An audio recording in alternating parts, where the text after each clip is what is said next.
20% of companies around the world are actually much shorter cycle, reinventing faster than every 12 months. So we're living in cycles that are extremely short, but most of management tools were developed for the cycles that were very, very long. Hi, Nadya. How are you? I'm very well. Thank you for having me. Oh, look, absolute pleasure. Really pleased that you're able to sort of make some time and share with our audience around, some of your experience. But perhaps before we sort of head into that, could you share a bit about your background and how you sort of began getting into the sort of reinvention space? Because I certainly know that you're the queen of reinvention, and your profile is sort of outstanding with, TEDx talks and also sort of working with big corporates such as like Coca-Cola over the time. And lately, I know that you're sort of the co-founder of the Reinvention Summit. Yes. Great. So feel free to talk a little bit about that, how that came about as well. But perhaps if you can give the audience a bit about your background. Absolutely. Dr. Nadya Zhexembayeva, born and raised in Kazakhstan, at that point Soviet Union. So when the collapse of Soviet Union happened, two things happened simultaneously. I had to go to work because my parents needed food and I needed food and all of us needed food. So everyone I knew around me started working very early. Teenage years, I was a salesperson at the insurance business. And second thing that happened, I was massively surprised with how disappointed people were with the collapse, even though at that point Kazakhstan faced massive loss of people. So the government created artificial famine that produced the 40% of Kazakhs killed in 3 years. Most of Kazakhstan has been used for government purposes such as testing nuclear power, such as all kind of concentration camps. Most of Soviet gulags were on our land, and every other thing you can imagine. And still, people were upset. So they were murdered, tortured, abused, and they were very unhappy with change. So I wanted to understand why that is. Two things. One, why systems fail. So why would a country disappear? Why would a company disappear? Why would an individual career go up and suddenly collapse or derail in a softer way? And second, how do people deal with disruption differently, and what can allow them to use disruption to propel forward rather than be destroyed? So that's the question I entered into doctorate in 2001. And 2 weeks into my program, 9/11 happened. So it was a big conversation in our department on understanding what did business contribute to this event and how can business be the force for good rather than the engine or accidental auxiliary to a tragic event such as terrorism or war or famine or environmental degradation or social collapse of any kind. So that research got me into academia. And until 2016, I had an academic career. My last position was incredibly honored and touched to serve as the Coca-Cola chaired professor in strategy and sustainability, wrote books, did many things, and realized that I'm failing massively. That a lot of my research and a lot of my work sounds great on paper or on keynotes or when you get an award, but it doesn't produce enough change on the ground. And when I looked into research on why that is, what I discovered with much of my surprise is that it's not that we need more data on why change is necessary. We need more skills to make it happen. So people, the simple phrase I heard once, we're scared, we're not stupid. You do not need to fix the stupid part, giving better PowerPoint slides and better reports and better statistics.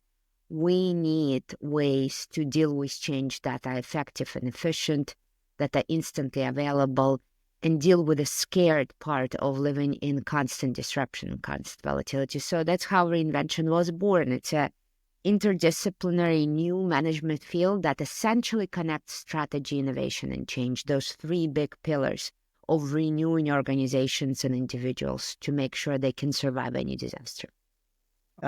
Certainly a somewhat sobering but inspirational sort of journey through it, into that field. So can we talk a little bit about the skills? I mean, how much are you balancing sort of the skills? And I see a number of tools in your book that we have just over on my shoulder there, which I'm really diving into, like the stellar canvas and things like that. But how much is this, do you find, is the skills as opposed to sort of the mindsets, and what are you doing around the mindset piece? Yeah, so we often speak about three things: the mindset, tool set, and skill set. I can give you all the best tools, and a lot of our tools are science-based. We do build on the Emergent School of Strategy, as I had the luxury of co-teaching with Henry Binsberg for many years, and being his student, it's very hard not to fall in love with the Emergent, or more popular term, Agile School of Strategy, and see how much it's necessary and needed right now. For many, many decades, Deliberate School of Strategy, led by Michael Porter, was the right fit for the need. I think in today's volatility, it's a bit too rigid, and the Emergent School is much better. So for me, I can give you science, I can give you tools, but if in your fundamental beliefs you have a few guiding assumptions that suggest to you that change is something that happens once every 10, 20 years, or that change is bad, or that change is loss, or that change is difficult, no tool will be used. You will find every reason not to use, because your frame of reference, your paradigm, defines whether you will engage or not engage with a tool. I'll give you an example. If you live in deep south of any country where it snows once every 100 years, it would be illogical for you to invest in snow plowers, to have a lot of winter clothes, to know how to drive on ice and take special courses. It's just illogical. It's a waste of your energy. Same with reinvention tools. If you think that you will use them, that change happens every 20 years and you will need them in a couple of decades, you would never even test those tools out. They are relevant for you. The issue is, I think, is we are facing a myth that people are bad at change and people don't like change. And being a mother of a 20-year-old daughter, I have to admit that data of my personal life, let alone my scientific life, it just doesn't support us. Anyone who had a healthy child knows that they love change, that this is what drives them forward, that babies don't need a bonus to start walking, and they do not require detailed agenda. They're excellent at ambiguity and uncertainty. If anything, certainty scares them. Kids are amazing at failure. You don't see a normal baby who fails at walking for 100 times and just sits there and says, this is just not for me. I'm not going to do this. No, they fail until they walk. That's pretty much it. And there is no tragedy in falling. Yes, you can cry. That's a normal physical reaction. But there's no mental tragedy. There's no suffering of every kind. So we are not bad at change. We are native-born reinventors. We're just educated out of it. And it starts very, very early. It starts when our grandmother tells us that we shouldn't rock the boat, or we shouldn't fix what's not broken. Even before we can speak, we hear all these messages. So this is an acquired connection between change and danger. Change is bad, in my point of view, rather than innate. For sure. Look, I really like what you're talking about there. I mean, I've often reflected around creativity in the field that I'm sort of working in, and how the school sort of system perhaps suppresses that, or over time we sort of focus on the STEM sort of skills as opposed to a bit more sort of intuition, trusting our intuition and getting our creativity going.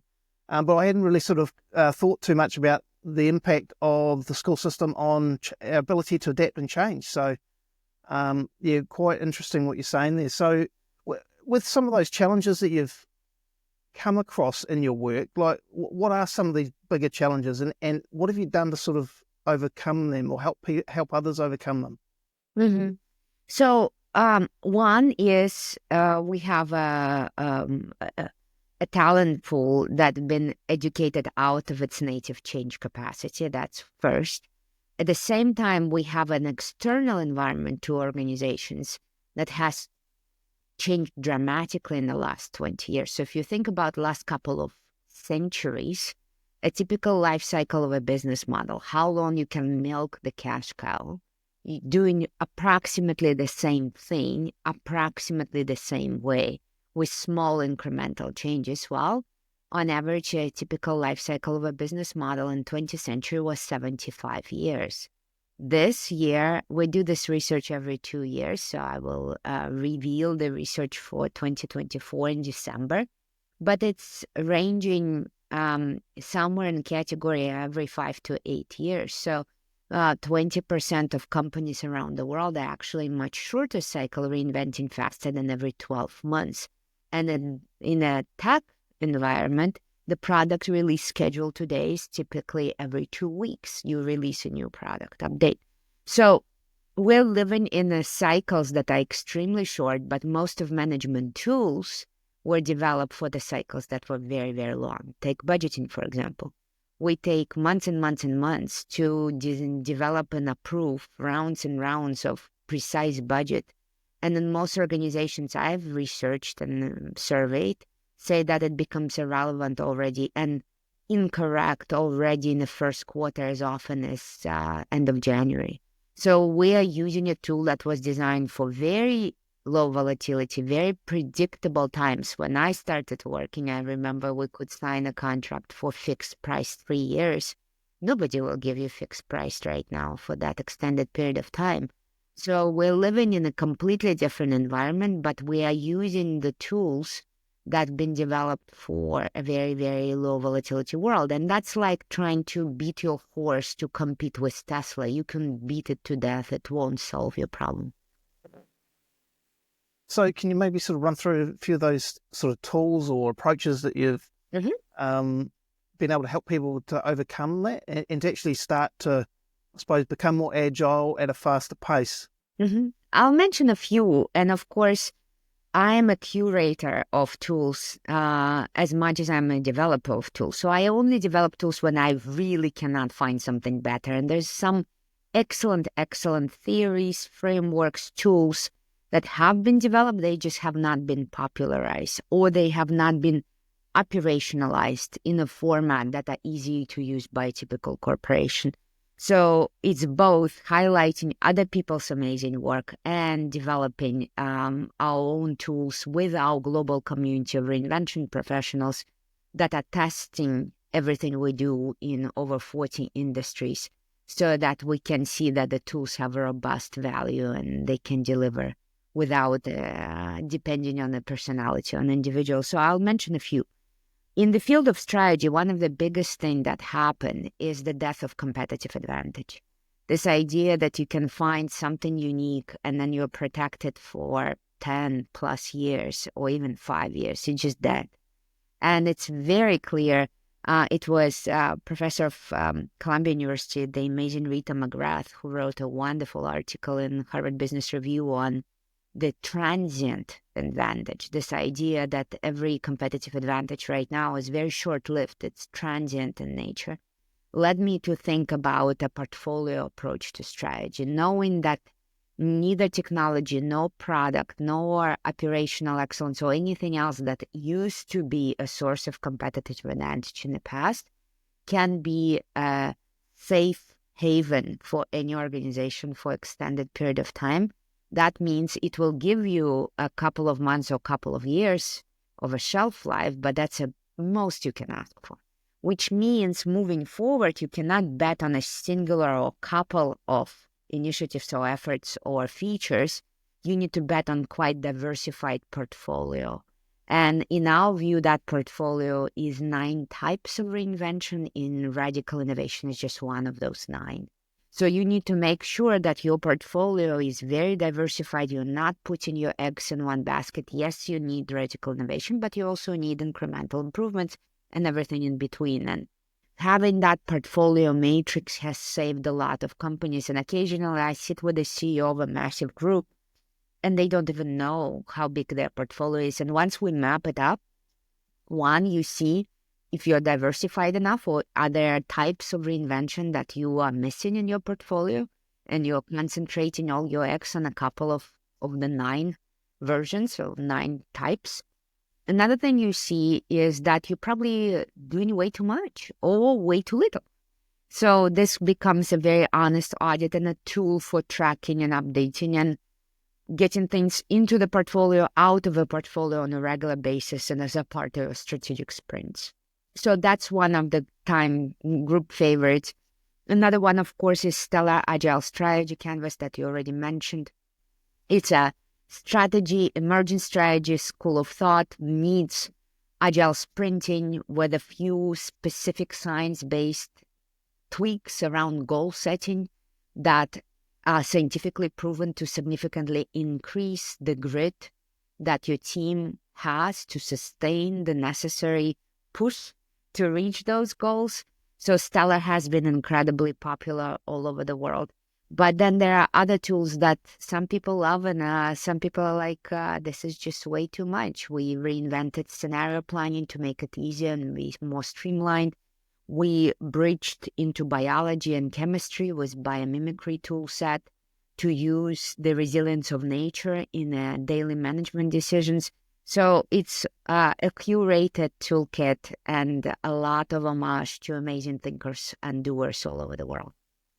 You know, I think that's the thing. You know, we're always standing on the shoulders of giants and such. You know, Sure. so I'm certainly learning a lot from your work. And one thing I really do like, and I think it speaks to what you're saying around probably the metrics piece in the Stellar Canvas, is just, you know, the simple point of view of just having a range as opposed to one specific target that's either success or failure. You know, when you know, in reality, with emergence, if having a range, you know, you're more likely to sort of fit within there because, you know, you have to make different choices as you go along, right? So I guess in some way that must help to get better buy-in from the team and stay focused, yeah?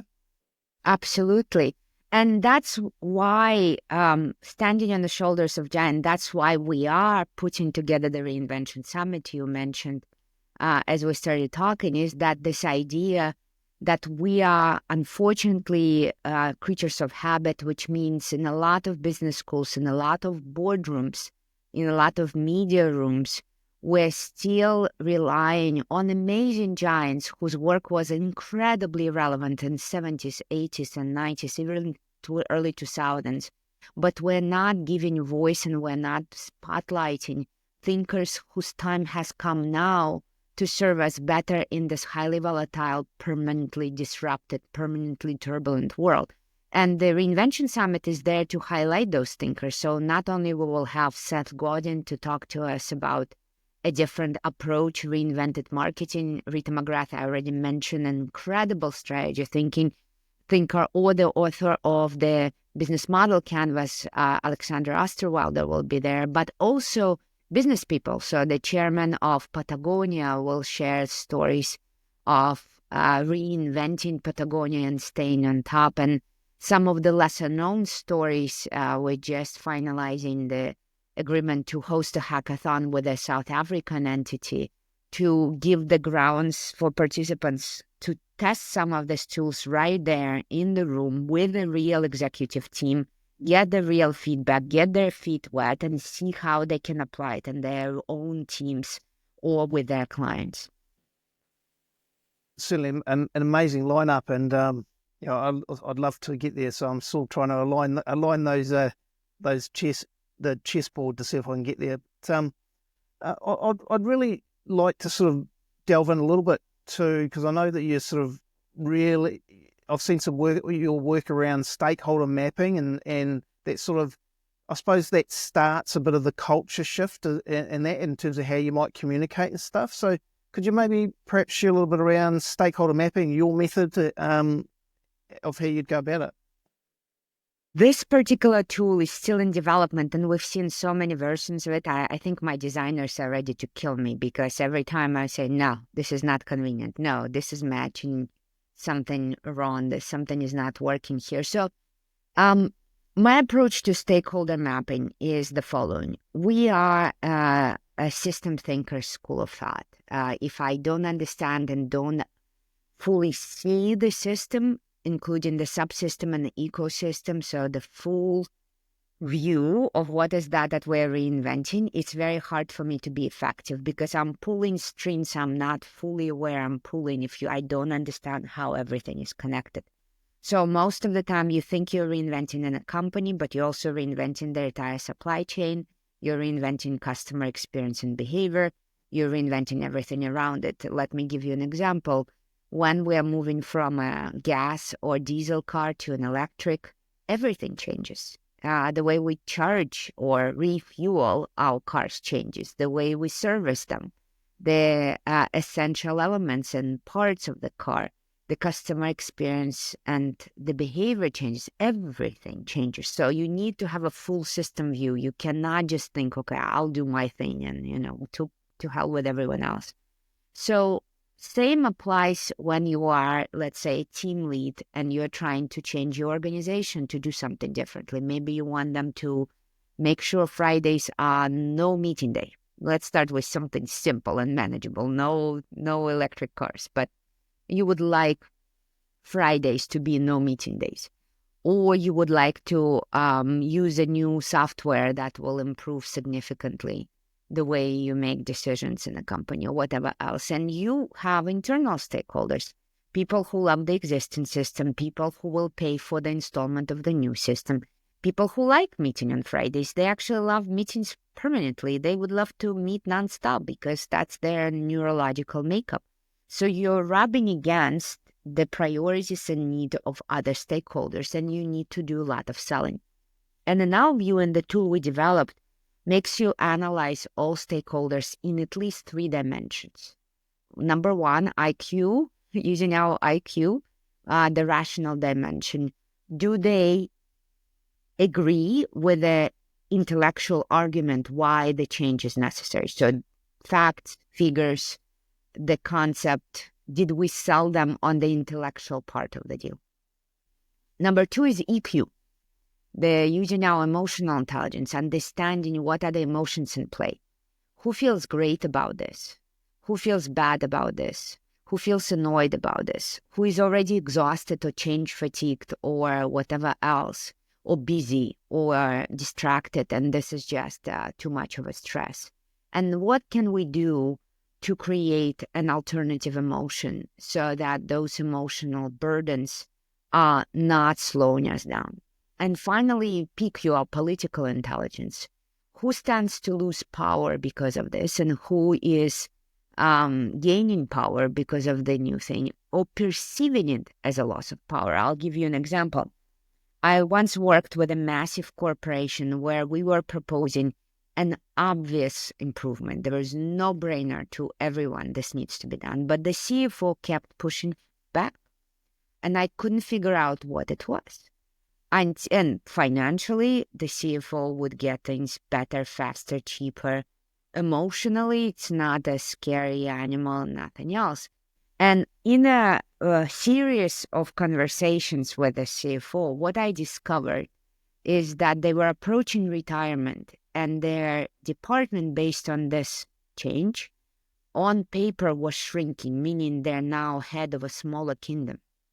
And it was a perceived loss of power in the organization right before retirement. So you almost feel like instead of leaving on a peak, you are leaving at a weakened state. And it felt very undignified, consciously or unconsciously, it doesn't matter. So then the question was, what can we do to offset the perceived loss of power so it's a power win-win for everyone involved? So we usually deal with 3 layers of analysis, and then it's not manipulating, it's not lying, it's not cheating, it's not threatening, it's actual value creation. So I need to find a creative way to deliver positive emotions, to deliver incredible high quality ideas, and to make sure everyone feels stronger and more powerful at the end, rather than this feels like a zero-sum game. You gain some power while my department is losing. Look, I love that. So that framing around that IQ, EQ, and PQ piece, it sort of taps into some degree how I'm sensing around the switch model from the Heath brothers, yeah? Bringing in that political quotient, really interesting. Can you dive in a little bit more around that political quotient? Sure, absolutely. There are a couple of pieces in a skill set of management right now that I routinely hit a brick wall. And I don't know why. One of them is organizational politics and political intelligence. My hypothesis is that our prevalent model of political systems is still stemming from Machiavelli approaches and this idea of a zero-sum game, that power is a limited resource. You have 100 units of power in a typical system, and if I'm gaining 2 units, somebody must lose 2 units, and there's no other way around.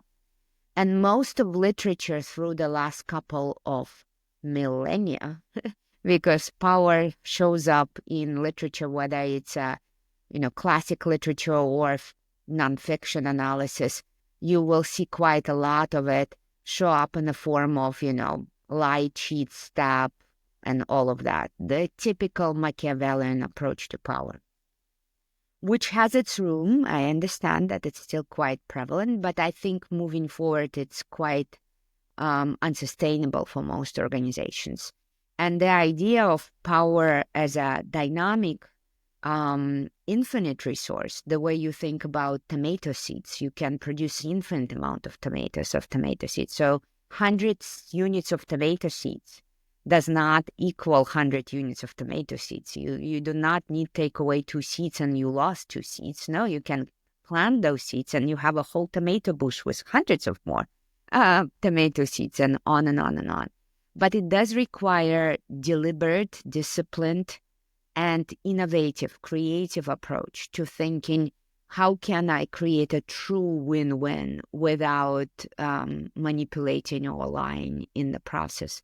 And that is a very creative task. How can I make sure you actually have more say in a situation where we have many players? How do we find a solution that creates a plus for you and a plus for the other in a system where on the surface those interests are directly in conflict? I'll give you an example. Typical boardroom. The shareholders want to maximize profitability. The employees want to maximize salary. Direct war. The government entity wants the social responsibility of business to grow. The companies want to shrink their tax burden. Direct war. And I can name, the suppliers want to get paid more for their raw materials. The company wants to pay less for its ingredients and raw materials so that their cost is optimized. We are at the ecosystem level, when we think about stakeholders, on the surface, all of those forces are opposite. But the good news, nothing new comes from easy pluses. The opposition, the boundaries, the polarities, the limits is the drive, the creative juice that allows us to combine things in a new way and create a win-win for everyone involved. So for me, it's always an interesting creative task, but we are not teaching it enough in business schools. We're not talking about it. We pretend there's something dirty in it. But the moment you have 2 people, we're a political system. One person has more power than another because in every single decision, somebody will have the last word. So we are deciding for dinner is political question, if you are thoughtful enough to look at the political element of that system. Absolutely. So can you, would perhaps using an example that, let's say you're coming back to that person that you're saying, if you're trying to have meetings Friday scenario like that, like how could you maybe perhaps apply this model, this thinking to a scenario like that? Yep. So most of the time, we do our homework on the intellectual basis. So we have data to show why no meeting Friday is an efficient way forward. We look at other company data. We try to do an estimate of savings for the actual client in front of us to prepare a very solid business case, so that we can see both the financial and non-financial drivers of a decision. That's usually the baseline. Then we go for heavy pre-sale. Pre-sale means that we never ever bring anything for a vote before we have a chance to hear all opinions, to bring the opinions and the ideas of others into a much more enhanced version, to address potential concerns, to think about implementation, because strategy without implementation is nothing, and on and on and on. So perhaps somebody in opposition to this idea because on Fridays I don't know, something happening in their family and they must have meetings only on Fridays for their emotional commitment that they made to a kid, or whatever else. And it's our job to uncover all those drivers and then start looking for a win-win decision where we're still delivering the value to the majority while we're solving individual concerns, or we're finding a better fit. And most of the time, this means instead of looking at the specific solution, no meeting Friday, I have to go one step further or 5 steps further and say, what do we actually want? We want productivity. We want time for uninterrupted thinking, as quite a lot of strategic thinking requires portion of our neural networks that take at least 25 minutes to even boot, let alone to start working. So there are elements in our networked brain that literally cannot think fast. The beautiful book that you all know, Thinking Fast and Slow, there are parts of our brain that quite literally needs extended period of time to slow down and to be able to think at the quality required for some of the small longitudinal strategical decisions, which means the barrage of meetings we're in, we are out of one meeting, we're into another. There is no 3 or 26 average minutes that it takes for the typical long-term neural network to kick in. That's just to kick in, not to produce results, and just to start working. So, and I need to keep that in mind. So maybe then the solution is, if we cannot find a win-win, maybe it's not a Friday, maybe it's a Wednesday. Maybe not Wednesday, maybe it's 2 or 3 days, but every 2 weeks. Maybe it's something else. So I have to be agile and creative and not get stuck at the level of a specific decision or specific solution, but keep coming back to what pain are we solving, who is the customer, what's the value we're delivering, and can we move the pieces a little bit more to nail the value even better? I love all what you're saying there regarding the collaboration, getting all sort of perspectives on the table. I mean, that's certainly something we're doing a lot with the Ductory model and design thinking, that sort of thing, that in my sort of work. And as I say, getting all the points of view. And I suppose to some degree that also helps to navigate some of that political agendas that are going on, so that I suppose that in some way they're minimized, because, once all the information is transparent and on the table, we need to consider everybody's view, not just the sort of highest paid or the loudest voice, that type of thing. Yeah. So absolutely. But at the same time, I don't want us to pretend that in a corporate system we live in a democracy. We don't. We have to grow up and understand that the level of responsibility is quite different in different parts of organization, and be super honest about it. And that doesn't mean that always the top is most responsible. No, there are situations, let's say in a hospital system, very often it's the person who is touching the patient that end up being responsible for life or death of that patient. And that's true for many other organizations. So I'm not saying that it's automatic that it's in one area organization that the responsibility is held. But I have to very often talk to young professionals who are screaming in a strategy session that you're not giving us freedom And my answer is the same answer I gave to my daughter when she was upset that we are not giving her enough freedom to decide what we do on the weekend. It's very simple. Your freedom is proportional to your responsibilities. You want more freedom, take on more responsibilities. And when the young professionals scream at me that they're ready to take on responsibility and they're ready to, carry that load and be accountable, the issue with that is, what are you going to pay for your mistake with? Your salary for the mistake you're playing with other people's, not just money or lives, millions and millions of dollars. Your salary can never possibly offer an insurance for the loss you are playing. So yes to the pilot, absolutely. But please be a thoughtful and mature adult to understand that the proportion of your responsibility must be direct to the rights you have. And when you say that I'm ready to pay for my mistake, sometimes your bank account is too small. Emotional, financial, intellectual bank account is just, sorry, you don't have enough.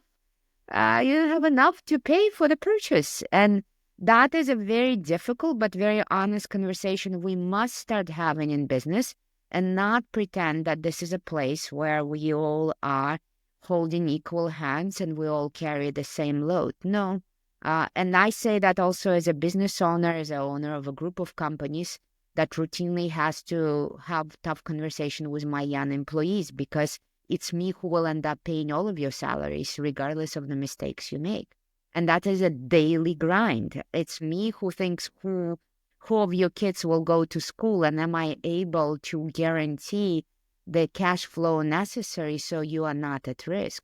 So I say it both as an owner and as a mom, as much as I say it as a coworker. Yeah, look, I think that's very much on point, right? So, one thing we need to balance is getting all of these opinions so that we make better informed decisions where we have a whole lot more information and aware of these perspectives. But you're right.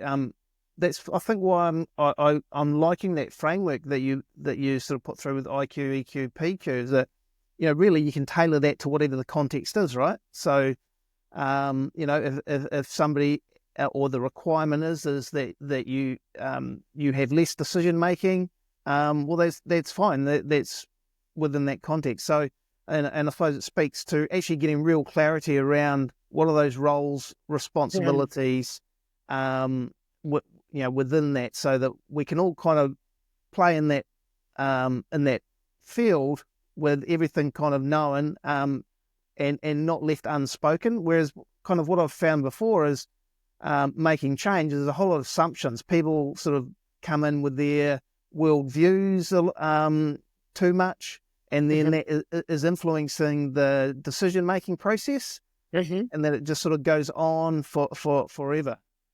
Absolutely. And the important thing here, even at the rational level, we need to make sure that whatever arguments we're delivering are speaking the language of your constituency, of your stakeholders. So if you're talking to a stakeholder for whom employee engagement is the measure of success, then that's the leading argument. And if you're talking to a stakeholder for whom cost savings or revenue increase is the greatest lever, use that. No lying, no faking, no fixing the data, but lead with a language where that is the win for the audience.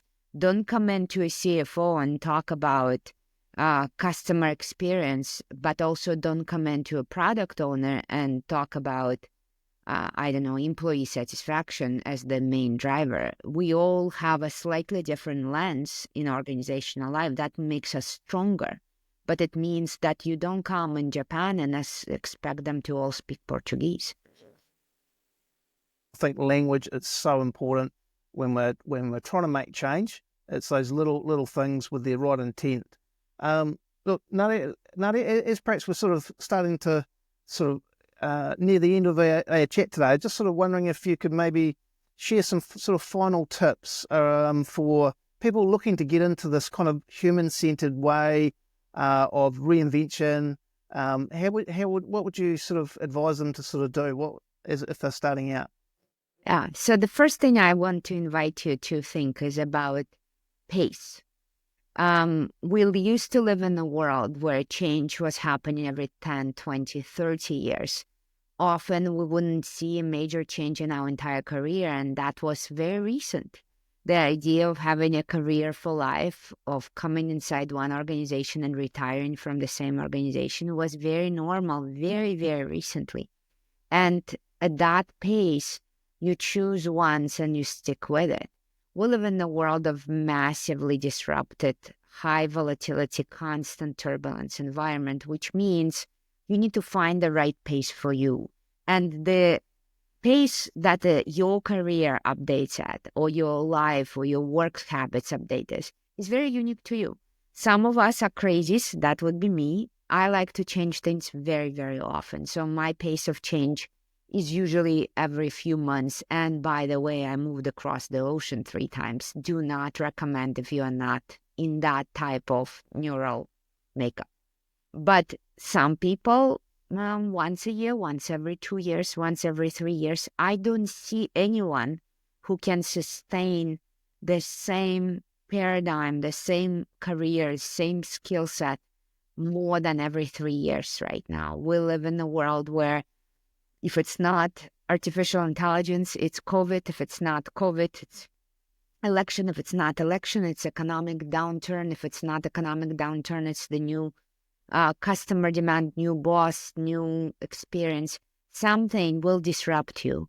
And instead of always playing catch up and being defensive, having a pace where you have a ritual for yourself. Let's say you put in a calendar that every 3 months you have a coffee with yourself and you decide which things you're letting go of, which things you're keeping, and which things you're adding. That simple exercise, just at a regular pace, will save you countless headaches, that will allow you to notice trends before they hit you, that will give you a sense of freedom and opportunity rather than fear and being chased by disruption. And that will create a very natural, healthy relationship with change. I always speak about change being like a shower. If I don't wash myself on a regular basis, I begin to stink. Same with our skills, same with our careers, same with our assumptions, same with our, guiding principles. What was my guiding principle 20 years ago, which was great and gave me a great life, is destroying me today. Because my health is different, my life situation is different, my location is different, and whatever else. My interests are different, my aspirations are different. So having that regular shower, washing off your assumptions, washing off your beliefs, preserving the ones that are deserving to be preserved, adding new skill set, expanding your career opportunities, thinking about your network, all of those things are fair game for me. And just getting into the right pace would be my first and foremost invitation to all of us. That I just think that that is a fantastic way to kind of close off for today. I mean, just the simple practice of regularly sort of looking at what you're doing, your eyes up, thinking about your principles, about new trends on the horizon, and as you said, what you want to let go or what you want to add to. I think that it's pretty powerful. So look, Dr. Nadya, thank you very much. Appreciate your time today. I've certainly learned a lot and hope our audience has too, no doubt. Thank you so much for having me. Bye-bye for now. Thanks very much to Dr. Nadya Zhexembayeva. And if you're interested in following along how you can reinvent your business, thrive in uncertainty, please reach out to Nadya on her LinkedIn profile, or also at the Reinvention Academy, where you can find various courses, programs, so that you can thrive in uncertainty and change and constant change. But firstly, I'd also give a huge shout out to this book. This has been a vital sort of piece of reframing some of my thinking, and also great use of some of the tools in here. The Chief Reinvention Officer Handbook, How to Thrive in Chaos. Highly recommend it. Thank you.